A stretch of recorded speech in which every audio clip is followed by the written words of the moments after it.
오늘 우리에게 주시는 하나님의 말씀은 고린도전서 10장 1절에서 12절 말씀입니다.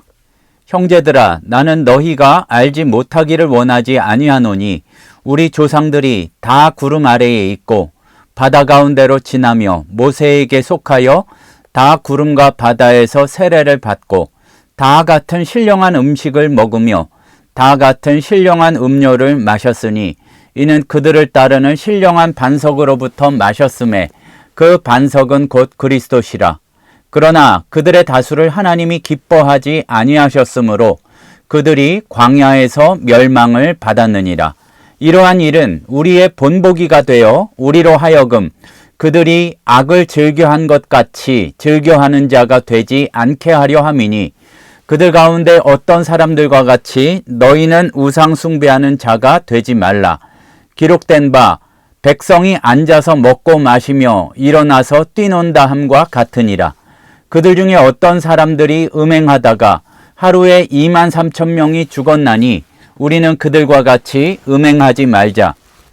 그들 가운데 어떤 사람들이 주를 시험하다가 뱀에게 멸망하였나니 우리는 그들과 같이 시험하지 말자.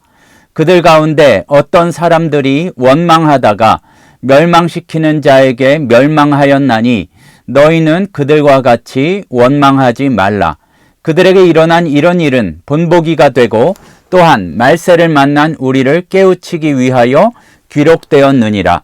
그런즉 선줄로 생각하는 자는 넘어질까 조심하라.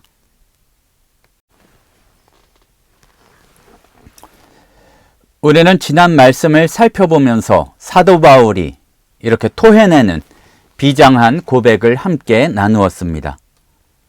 사도 바울은 스스로를 복음이라는 거대한 경기장에서 달리는 그러한 운동선수로 묘사했습니다. 참가에만 의의를 두는 그야말로 건강을 위해서 조깅하는 아마추어가 아니라 승리의 월계관을 얻기 위해서 절제하고 몸을 쳐서 복종시키는 전문적인 프로 선수였죠. 그런데 우리는 그 긴박한 현장 가운데에서 과연 복음에 참여하기 위해 무엇을 포기했는가라는 질문을 던져보고자 합니다. 오늘 사도 바울은 좀 갑작스럽게 화면을 전환합니다. 막 응원하고 그런 함성이 울려 퍼지는 경기장에서 거친 바람이 부는 광야 한복판으로 시간과 공간을 갑자기 이동하는 것이죠. 거기에서 우리가 구약을 통해서 잘 알고 있는 참혹한 실패의 현장을 목격하게 합니다. 바로 앞서 믿음의 길을 걸어갔던 이스라엘 조상들의 뒷모습입니다. 사도 바울이 이러한 실패의 역사를 다시 이야기하는 것은 운동 경기에서 그야말로 경주를 할 때 가장 중요한 것은 바로 마지막 결승점에 빨리 들어가는 것입니다.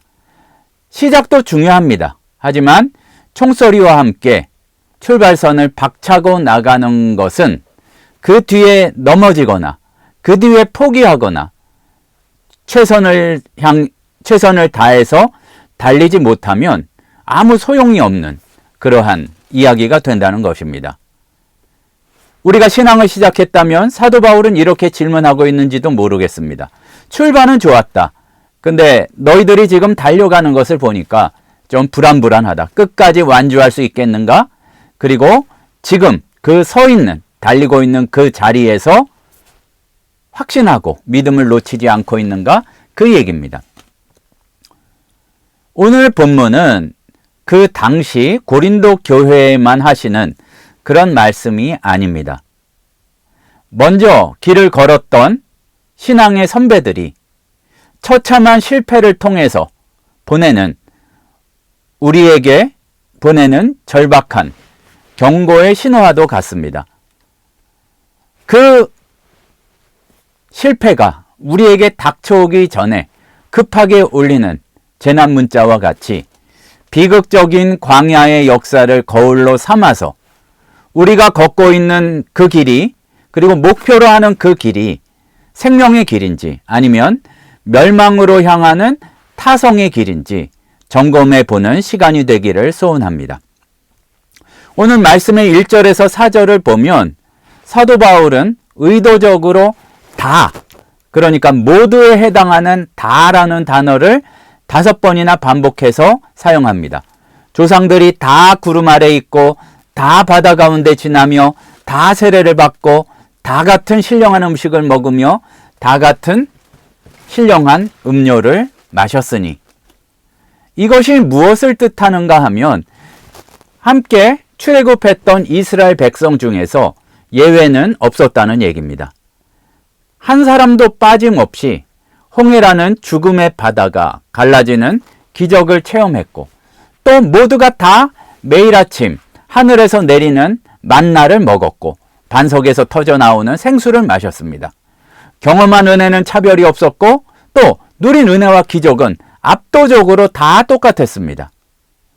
바울은 굉장히 이러한 사건들을 큰 의미로 신약의 언어인 세례와 성찬으로 이렇게 이야기하고 있습니다.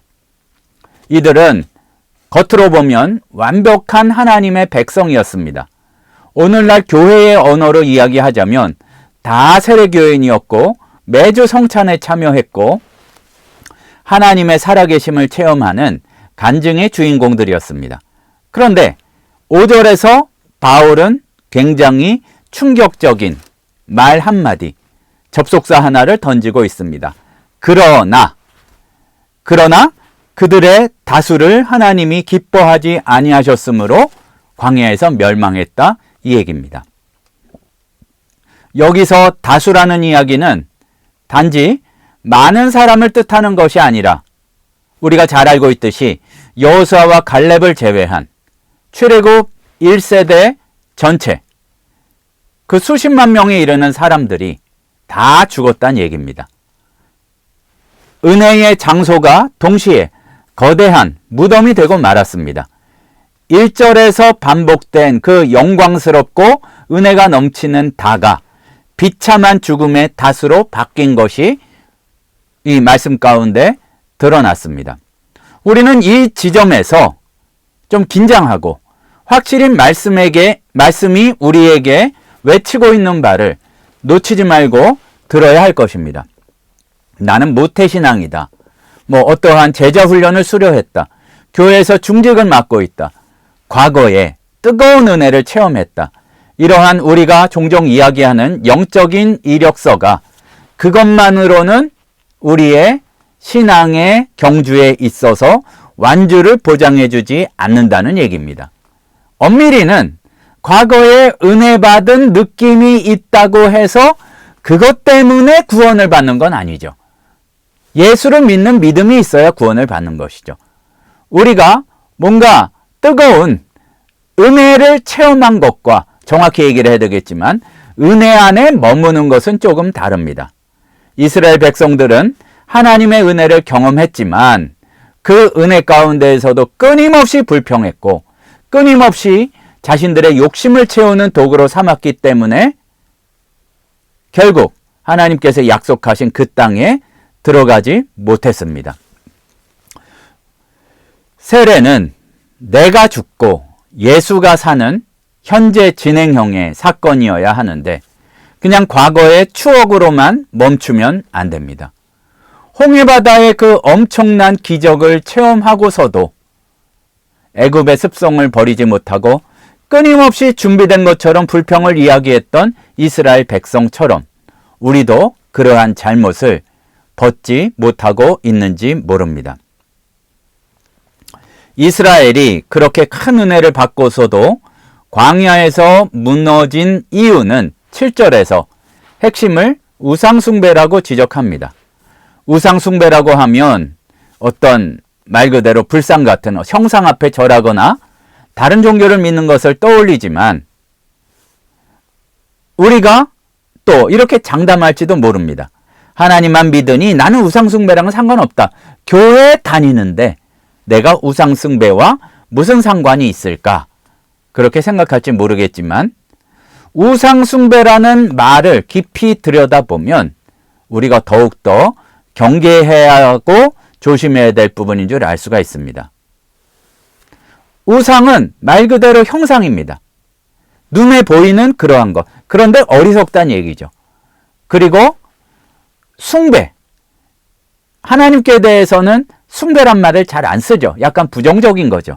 노예 같은 그러한 굴종적인 섬김을 뜻하는 것이 우상 숭배할 때 숭배입니다. 눈에 보이지 않는 하나님을 신뢰하지 못해서 내 눈에 보이는 것만 믿으려고 하고 손에 잡히는 형상, 손에 잡히는 사건에만 종속되어서 노예처럼 끌려다니는 상태가 바로 우상 숭배의 본질입니다. 이스라엘 백성들이 금송아지를 만들었을 때를 생각해 보면 이게 참 중요한데, 그 백성들이 우상을 만들고 한 얘기가 여호와를 버리고 다른 신을 믿자, 우리 애굽의 그 신 멋있더라, 아피스를 섬기자, 뭐 이런 게 아닙니다. 모세가 시내산에 올라가 보이지 않게 되자 우리를 위하여 우리를 인도할 신을 만들라 하고서 출애굽기 32장에 얘기를 하고, 뭐라고 얘기했냐면은 이것이 애굽에서 인도하여 낸 여호와다, 이렇게 얘기를 했습니다. 하나님을 버린 것이 아니라 하나님을 마음대로 조종할 수 있는 눈에 보이는 형상으로 축소시킨 것이 그들의 문제였고, 우상의 본질이 바로 이것임을 우리도 알아야 할 것입니다.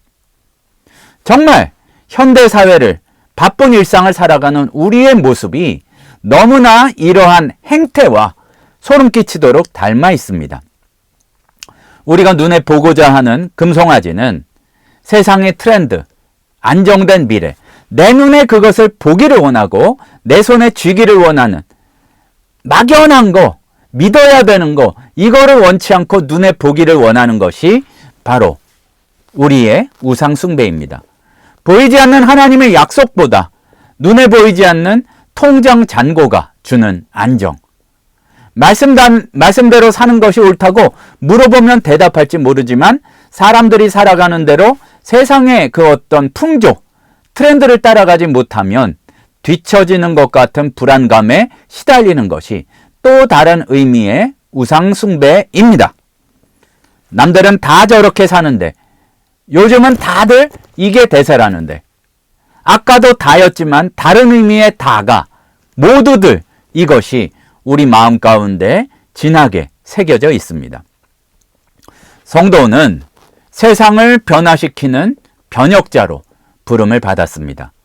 여기에서 중요한 것은 지금 당장 눈에 보이는 형상이 없다고 할지라도 보이지 않는 영원한 가치와 소망을 붙들어야 되는데, 눈에 보이는 현상만에 집착을 하면 세상을 변화시키긴커녕 세상의 가치관에 오염돼서 우리는 변질되고 맙니다. 성공에 똑같이 사람들과 마찬가지로 목을 매면서 입으로만 예수 믿으세요 라고 하면 무슨 능력이 있겠습니까? 마치 이 시대의 금송아지, 세상의 트렌드라는 그 우상의 주위를 돌며 이게 축복이다라고 춤추는 광야의 이스라엘과 같이 그것을 경배하는 것이 우리의 예식이 아닌가 살펴보아야 할 것입니다. 바울은 이 모든 역사를, 실패의 역사를 기록한 목적이 깨우침을 주기 위함이라고 말하면서 준엄한 경고를 말씀하고 있습니다. 그런즉 선줄로 생각하는 자는 넘어질까 조심하라. 선줄로 생각하는 자가 누구입니까? 믿음이 아예 없는 사람이 아니고 신앙생활도 꽤 오래 했고 교리적으로도 쉽게 말해서 빠삭하고 나름대로 헌신도 꽤 하고 있다고 자부하는 사람들입니다. 거기에다가 선줄로 하는 것, 내가 복이란 무엇인지를 안다, 성공하는 것이 무엇인지 안다고 하면서 세상에서 앞서가고 있고 스스로 열심히 살고 있다고 자부하는 사람들, 그리고 나는 세상 사람들과 달라 하고 착각하고 우상숭배 안에, 주일 성수 안에, 참 유치한 것인데 모든 자기의 믿음 근거를 굉장히 단순한 것들, 중요하지만 그러한 몇 가지만 가지고 스스로의 신앙이 견고하다고 믿으며 안심하는 바로 그 순간이 영적으로 가장 위험한 순간이란 얘기입니다. 우리가 잘 알고 있는 말씀이 있습니다. 교만은 패망의 선봉이요 거만한 마음은 넘어짐의 앞잡이니라. 교만하면 망한다 이 얘기입니다. 쉽게 얘기해서. 넘어지는 이유는 돌뿌리가 아니라 너무 높아서 그래요. 실제로도 중심이 높으면 자빠집니다. 고개를 뻣뻣이 들고 우리가 나는 괜찮다, 문제없다 하면서 다른 사람을 정죄하는 데만 앞장서는 그 영적인 자만심이 우리를 파멸로 이끕니다. 바울도 그러한 위대한 사도조차도 지난 장에서 내가 남에게 전파한 후에 도리어 버림을 당할까 두려워한다고 했는데 이것이 믿음이 없는 것이 아니라 높아지지 않고 낮아질 줄 아는 그러한 모습입니다. 선줄로 생각하는 것, 즉 스스로 지혜로운 채 하는 것은 굉장히 우리를 몽롱하게 만드는 영적인 마취제와 같습니다. 죄를 지어도 아픔이 없고 찔림이 없고 하나님의 경고는 들리지 않습니다. 또 내 안의 탐욕이 굉장히 거룩한 비전인 것처럼 포장되고 또 이렇게 세상과 타협하면서 사는 것이 마치 지혜로운 처세술인 것처럼 그렇게 생각한다는 얘기입니다. 우리가 신앙의 경주에서 결승점까지 정확히 달리기 위해 가장 위험한 구간은 숨이 차서 죽을 것 같은, 그야말로 여기서 쓰러질 것 같은 오르막길이 아니라 이제 살만하다, 이 정도면 안정적이라고 느끼는 내리막길입니다. 등산도 내리막길에서 사고가 많이 일어나듯이 우리가 확인해야 될 것은 굉장히 근거 없이 스스로에 대해서 안심하고 내가 꽤 잘 살고 있다는 그 착각에서 벗어나야 할 것입니다. 내가 서 있는 자리가 예수 그리스도 그 반석 위인지 아니면 내가 경험한 것, 주변의 사람들 다들 그렇게 하는 것을 보고 생각하는 모래성 위인지 이 질문을 던질 수 있어야 합니다. 이스라엘의 실패는 우리에게 엄중한 메시지를 던집니다. 눈에 보이는 세상의 형상을 쫓아가다가 변질되지 마라. 스스로 섰다고 자만하지 마라. 낮추고 겸손하고 소망을 바라보고 예수의 손목을 굳게 잡고 동행하는 모습이 된다는 얘기입니다. 성도는 세상과 같이 똑같이 되어서 다들 사는 것처럼 살아서 그렇게 구별되지 않게 사라져버리는 존재가 아니라 세상이 어둡기 때문에 끝까지 성도의 빛을 바라며 견뎌내는 존재임을 우리가 놓치지 않기를 바랍니다. 빌립보서에서 바울이 권면한 말씀을 우리도 기억하기 소원합니다. 그러므로 나의 형제들아, 나의 사랑하는 자들아, 너희가 나 있을 때뿐 아니라 더욱 지금 나 없을 때에도 항상 복종하여 두렵고 떨림으로 너희 구원을 이루라. 믿음이 없어서 흔들린다는 얘기가 아닙니다. 이제 우리가 아주 자만하고 뭐든지 손에 쥐고 눈에 보이는 것만이 가치 있다고 생각하는 그것을 버리고 내 안에 숨겨진 금송아지를 깨트리기를 소원합니다. 그리고 십자가 넘어 영광의 보좌에 앉으신 예수 그리스도를 바라보고 우리 믿음의 경주를 끝까지 달려갈 수 있는 성도 여러분 되시기를 주님의 이름으로 소원합니다. 기도하시겠습니다. 사랑의 하나님, 저희들을 불쌍히 여겨 주시옵소서. 예수 믿는다고 하면서 주의 말씀대로 살아간다고 하면서 눈에 보여야 안심하고 믿음도 소망도 주님에 대한 사랑도 없는 자들임을 주님께 고백드립니다. 우리의 믿음 없음을 도와주시옵소서.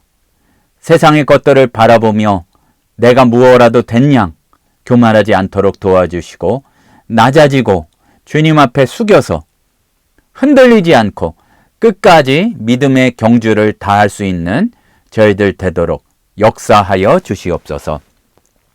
지금은 우리 주 예수 그리스도의 은혜와 하나님 아버지의 크신 사랑하심과 성령님의 충만히 인도하시는 은혜의 역사가 겸손히 하지만 끝까지 믿음을 놓지 않고 성실히 그 경주를 다하여 주님께 승리의 월계관을 받기를 소원하는 신우 회원들, 성도들 머리 위에 이제로부터 영원토록 함께 있을지어다. 아멘.